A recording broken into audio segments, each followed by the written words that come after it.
Bago ngayong gabi, bumagsak ang bahagi ng Santa Maria Cabagan Bridge sa Santa Maria sa Isabela kaninang alas 8 ng gabi. Ayon sa Provincial Disaster Risk Reduction and Management Council, pumigay ang tulay matapos dumaan ang isang dump truck na may kargang malalaking bato. Ayon sa Municipal Disaster Risk Reduction and Management Office ng Cabagan, 3 sasakyan ang nadamay. 6 ang sugatan, kabilang ang isang bata na nagtamo ng severe injury. Pansamantalang isinara ang tulay na 2 buwan pa lang mula ng i-retrofit. Hindi pa nakikita ang driver ng truck. 2 araw bago ang Fire Prevention Month, 2 magkahiwalay na sunog ang naitala sa Metro Manila. Sa Quezon City, 8 ang nasawi. Kabilang ang 6 na natrap dahil sa kawalan ng maayos na fire exit. May report si Maki Pulido.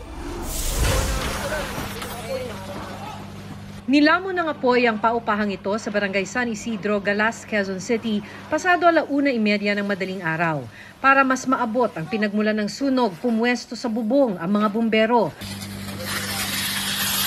Matapos ang mahigit 40 minuto, idineklarang fire out ang sunog. Sa kasamaang palad, 8 ang nasawi, kabilang ang 3 bata. Ayon sa QC-DRRMO, 6 sa mga biktima na trap sa second floor. Bali sa taas po talaga nang galing mga apoy. Paglabas po namin, halos matupok na po yung second floor. Ayon sa mga nangungupahan, tanging ang gate lang na ito ang maaaring gamiting exit.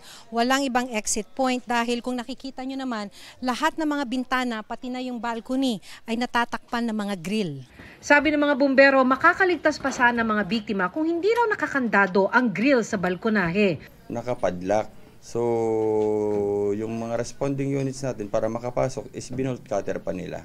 Alinsunod sa Fire Code of the Philippines, lahat ng gusali o istruktura kabilang ang mga paupahan, dapat may mga fire exit na mabilis at ligtas na magagamit sakaling may sunog o emergency.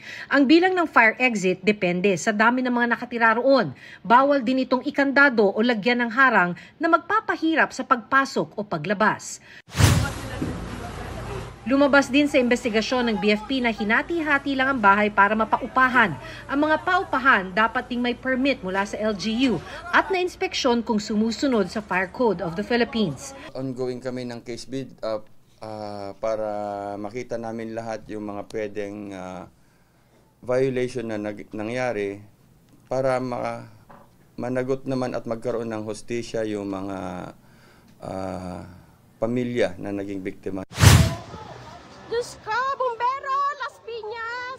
4 na bahay naman ang nasunog sa Las Piñas City pasado 1:00 ng hapon. 2 ang natupok. Sa lakas ng hangin, mabilis na kumalat ang apoy. Nasugatan ng isang tanod at fire volunteer ng barangay. Patuloy na inaalam ang sanhi ng 2 sunog. Maki Pulido, nagbabalita para sa GMA Integrated News. Binasura ng Manila Regional Trial Court ang hiling ng Justice Department na makansela ang piyansa at ipaaresto muli ang ilang akusado sa pagkawala ng ilang sabungero. Nakatutok si Salima Refran. Exclusive! Pag-asang makamit ang hustisya ang hatid ng desisyon ng Court of Appeals nitong Enero sa mga kaanak ng 6 na missing sabungero. Ang resolusyon ng Appellate Court, ibasura na ang petition for bail o hiling na makapagpiyansa ng mga akusadong security personnel ng Manila Arena. Kaya naghain ang Justice Department ng motion for cancellation of bond and issuance of warrant of arrest sa Manila RTC Branch 41. Kanina, ibinasura ng nabanggit na korte ang petisyon dahil sa kakulangan ng merito. Sabi nito, hindi iniutos ng CA sa desisyon nito na kanselahin na ang piyansa ng mga akusado. Ayon pa sa korte, hindi rin final and executory ang desisyon ng CA dahil wala pang natatanggap ang lower court na utos mula sa CA. Iba ang basa ng prosekusyon kaya pinag-aaralan ng maghain ng motion for reconsideration. Hoping that we can still convince the judge na magbago yung isip niya. Yung desisyon ng Court of Appeals ay malinaw. No? Sinasabi niya na dapat ang piyansa ay hindi pinagkaloob sa mga akusado. At dahil dito, ang necessary implication niyan is that kanselahin yung bond na ibinigay sa kanila. Kung hindi pagbigyan, posibleng iba na lang ang hingin ng korte. Mayroong bang pangamba na baka ito'y makatakbo o makaalis laging nandiyan yan. No? So again, one of the considerations is filing a motion for the issuance of a whole departure order with the court. Sinusubukan pa naming kunan ng pahayag ang mga kaanak ng mga nawawalang sabungero. Para sa GMA Integrated News, Sanima Refran, nakatutok, 24 oras. Plano raw ng bagong kalihim ng Department of Transportation na suspindihin muna ang Public Transportation Modernization Program para raw mapag-aralan ulit. Pero ang ilang transport groups na nakapag-consolidate na, umaalma. May report si Jamie Santos. Karamihan sa mga jeepney drivers sa Quezon City Circle ay nag-consolidate na. Nagsama-sama bilang kooperatiba o isang legal entity sa ilalim ng Public Transport Modernization Program o PTMP. Pero nitong Martes, sinabi ni Senate President Cheese Escudero na sususpindihin na raw ng bagong Transportation Secretary Vince Dizon ang PTMP. Ayon sa kanya, ipapa-review niya ito at pansamantala niyang sususpindihin ito hanggat hindi tapos ang kanyang review dahil nabasa din niya ang posisyon ng Senado. We will push for modernization of public utility vehicles. There is no doubt about that. But we need to address issues, practical, pragmatic issues that affect our operators and our drivers. That is a major issue. We cannot just impose this on them unilaterally. Kaya may ilang driver na nalilito na sa tila urong-sulong na programa. Wala tayong magawa dyan, Ma'am. Yung gusto nila Hindi naman din talaga, bago-bago naman talaga. Mas maganda naman po na para tuloy-tuloy rin po yung paghahanap buhay namin. Kasi pagka mahirap, pagka mawala po kami ng trabaho. Ang transport groups na Tindig Calabarzon at AKAPMO o Alyansa ng mga Kooperatiba at Korporasyon para sa Modernisasyon, hindi sang-ayon na pansamantalang suspindihin ang Public Transport Modernization Program.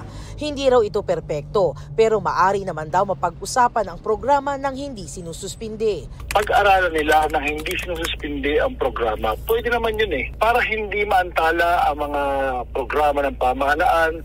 Sumunod sila sa programa ng Pangulo na maayos na ngayon. Kung mapapansin nyo, tahimik naman ngayon. Para sa transport group na arangkada NCR Transport Federation Incorporated, wala na dapat argumento para hindi ituloy ang modernization program ng mga PUV. Yung programa maganda naman. Bakit kailangan nating suspindihin? Papunta tayo sa pag-unlad ng ating transportasyon tapos suspindihin natin. Anong klaseng gobyerno meron tayo kung ganon ang laging nating kaisipan? Sumulat na raw ang dalawang transport group sa tanggapan ni Secretary Dizon para iparinig ang kanilang panig. Pero para sa grupong Piston, hard-won initial victory para sa transport workers ang pagsususpindi sa programa. Hindi raw sila titigil hanggat hindi nababasura ang modernization. Wala nang pahayag ang palasyo kaugnay sa sinasabing temporary suspension ng PTMP. Jamie Santos, nagbabalita para sa GMA Integrated News. Taas singil sa toll ng North Luzon Expressway o NLEX ang sasalubong sa unang linggo ng Marso. Simula March 2, 5 pesos ang dagdag sa open system mula Balintawak hanggang Marilao, Bulacan para sa Class 1. 13 pesos naman sa Class 2, habang 15 pesos sa Class 3. Kung kabuuan ng NLEX mula Balintawak hanggang Santa Ines, Pampanga, 57 pesos ang dagdag singil para sa Class 1, 142 pesos sa Class 2, habang 171 pesos sa Class 3. Ayon sa Toll Regulatory Board, ang toll hike ay base sa petisyon noong 2022 na hindi na ipatupad noong 2023. Nahati ito sa dalawang tranche. Layon din itong mabawi ang mga nagasto sa pagsasaayos ng mga daan. Itinanggi ng ina ng kinidnap na binatilyong Chinese student na may kinalaman sila sa Pogo. Sinabi niya ito kay anti-crime advocate Teresita Angsi, gayon din sa panayam sa isang Chinese news website. Anya, e-commerce ang negosyo nila. Hinala rin ng ina ng biktima ang kanilang driver ang umunoy target ng mga suspect dahil sa pagpo-post umano nito sa social media bilang mayaman. Ang mga kidnapper nakasuot naman daw ng damit pang PNP. Ayon naman kay DILG Secretary John Vic Rimulya, kasabot ng kidnappers ang driver base sa usapang nakita sa kanyang cellphone matapos siyang mapatay. Patuloy naman ang pagtugi sa person of interest na si Wang Danyu alias Bao Long at iba pang dumukot.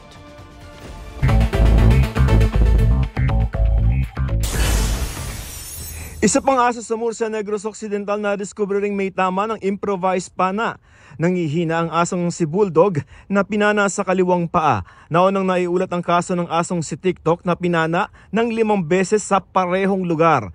Inimbestigahan ng Negros Occidental Police Provincial Office ang 2 insidente. Dividendo para sa mga miyembro nag-iimpok sa pag-ibig tumaas 6.60% per annum yan para sa regular savings habang 7.10% ang return rate ng MP2 savings.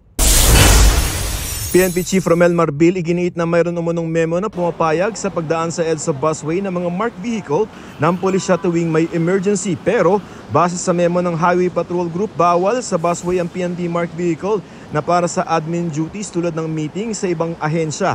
Hiningan pa namin ng panig si Marbil, ang PNP at DOTR SAIC. Joseph Morong nagbabalita para sa GMA Integrated News. Naglatag na si Senate President Cheese Escudero ng suggested timetable para sa impeachment trial kay Vice President Sara Duterte.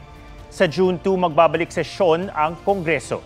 Ipepresenta sa Senado ng mga kongresistang magsisilbing prosecutors ang Articles of Impeachment. Aaprubahan na rin ng Senado ang susunding rules sa impeachment. June 3, manunumpa ang mga senador na uupong hukom. Sunod ang palitan ng pleadings ng prosecution at nasasakdal at pre-trial. June 4, sisimula ng paghahain ng summons o pagpapatawag kay Vice President Duterte na mangyayari bago mag-adjourn ang Kongreso sa June 14. Isang buwang gugulong ang pre-trial at sa July 29, isang araw matapos magbukas ang sesyon, manunumpa naman ang mga bagong halal na senador. Kinabukasan, July 30, sisimulan na ang paglilitis. Sa proposed schedule, alas 9 ng umaga hanggang alas 2 ng hapon ang impeachment trial. Paglilinaw ni Escudero, aaprubahan pa ito ng Senado.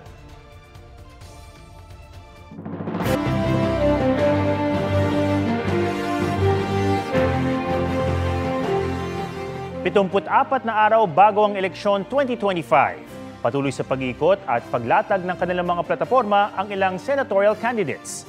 May report si Ian Cruz. Tamang paggamit ng pondo ang binigyang diin ni Senador Francis Tolentino sa Cavite. Sa Quezon, tinukoy ni Benhar Abalos ang pag-aalaga sa kabataan. Isinulong ni Jerome Adoni sa Zambales ang aumento sa sahod. Makataong jeepney modernization ang isinulong ni Bam Aquino sa Batangas. Sa Metro Manila nag-ikot ang motorcade ni Senador Bong Revilla. Naging speaker si Senador Bongo sa 2 pagtitipon sa Maynila at Quezon City. Sa Cavite, paglaban naman sa korupsyon ang binigyang diin ni Ariel Quirubin. Issue sa minimum wage ang binigyang tuon ni Senadora Amy Marcos. Patuloy naming sinusundan ang kampanya ng mga tumatakbong senador sa eleksyon 2025. Ian Cruz nagbabalita para sa GMA Integrated News. Formal na pinasinayaan ni Pangulong Bongbong Marcos ang Phase 3 ng Pasig River Esplanade. Ito ang nagdurugtong sa Fort Santiago sa Esplanade na nasa likurang bahagi ng Manila Post Office. Kapag nakumpleto, may halintulad na raw ang Pasig River sa mga sikat na ilog sa iba't ibang panig ng mundo. Naroon din sa pagpapasinaya sina First Lady Liza Araneta Marcos, Senate President Cheese Escudero, Chinese Ambassador Huang Xilian at malalaking negosyante. Dumalo rin si GMA Senior Vice President Attorney Annette Gozon Valdez.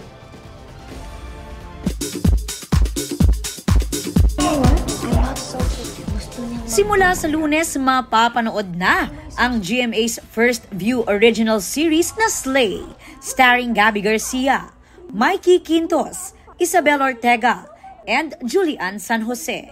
Ito siguro yung pinaka-interesting para sa akin na napunta sa aking role. Because it's very unpredictable and it's led by an all-women cast.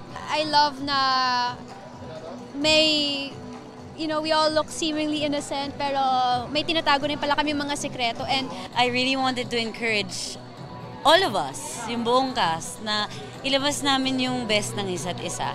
Present sa media conference, sina GMA Network Senior Vice President Attorney Annette Gozon Valdez, Entertainment Group Senior Vice President Lilibet Gila Sonable, iba pang opisyal ng GMA, at View Philippines Head of Content, Garlic Garcia. This is the first time we're doing two versions. One version on View, one version on TV. Magkaiba yung ending natin, kaya kailangang abangan. Be ready to slay! Watch it first on View, starting March 3, mapapanood nyo po ng libre. And then after 3 weeks, mapapanood po sa GMA. Sa Hollywood, pumanaw na sa edad na 39 ang Buffy the Vampire Slayer at Gossip Girl star na si Michelle Trachtenberg. Wala pang detalye kaugnay sa kanyang pagkamatay. Natagpuan namang wala ng buhay ang two-time Oscar winner na si Gene Hackman, kanyang misis at kanilang aso sa kanilang bahay sa Santa Fe, New Mexico. Ayon sa mga otoridad, walang indikasyon ng foul play.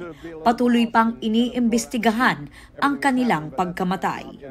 Aubrey Carampel, nagbabalita para sa GMA Integrated News.